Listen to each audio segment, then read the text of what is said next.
Hello, I want to talk about how to play Sounds from the Gumdrop Factory from the Level 2B Piano Adventures book, as well as from the Level 2 Accelerated book in the Faber series. If you like this channel, please like the video and subscribe. That would be great. I'm always posting how to play basic piano and techniques and so on, as well as my own music. And here we go, let's dive in. So we've got, let's see, 1, 2, 3, 4, 5, 6, 7, 8, 9 measures in this music. By the way, I'm not going to show you the music. That would be, I think, copyright infringement. So I'm assuming that you already have the music and that this is just supplementing on how to play it in your book.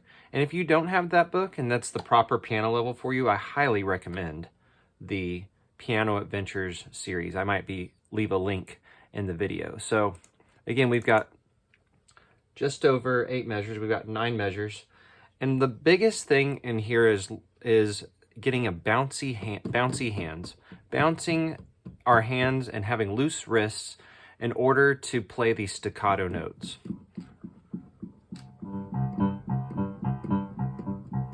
So if I play too deeply into the keys, if I play with too much arm weight, or if I push the keys after they're already depressed, there's no more sound. And I have to then pull out of that weight in order to lift my hand back up. So I need my hand to bounce like a trampoline. And by having a loose wrist, that will help accommodate that feeling. It really is like this. So it would be good to practice this with both hands. Add a little rotation in the wrists, and that'll make it all the easier. I would also take the time to recognize these new C's that you're learning in this page, and recently, the bass C, low C and high C. That's the second C, high and low from middle C. Okay, let's play through the piece.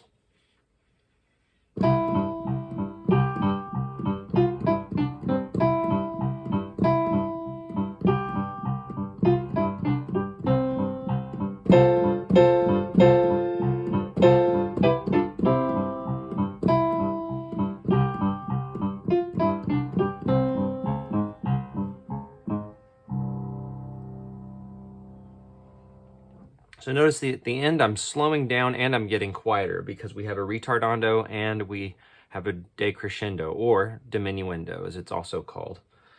So when I'm playing my right hand right here, this is probably one of the parts to work on the most, is these chords. So make this shape, this chord shape of 1, 3, and 5 in your right hand to play our root, 3rd, and 5th of our F major chord.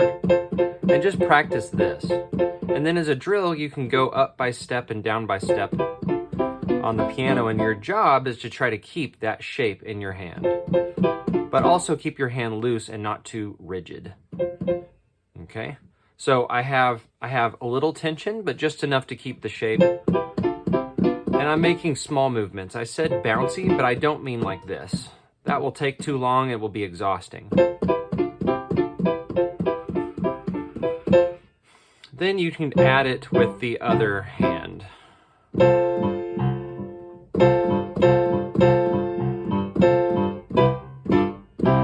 So notice that it's one right hand for every left hand note right there.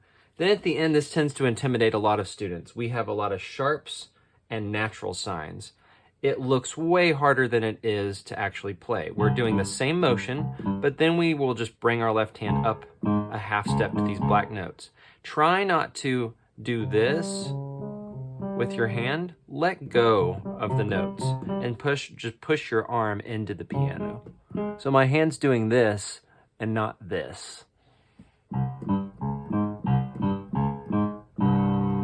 So let me play the entire last line for you. You've already heard the whole song. I'm just going to play the last line right here.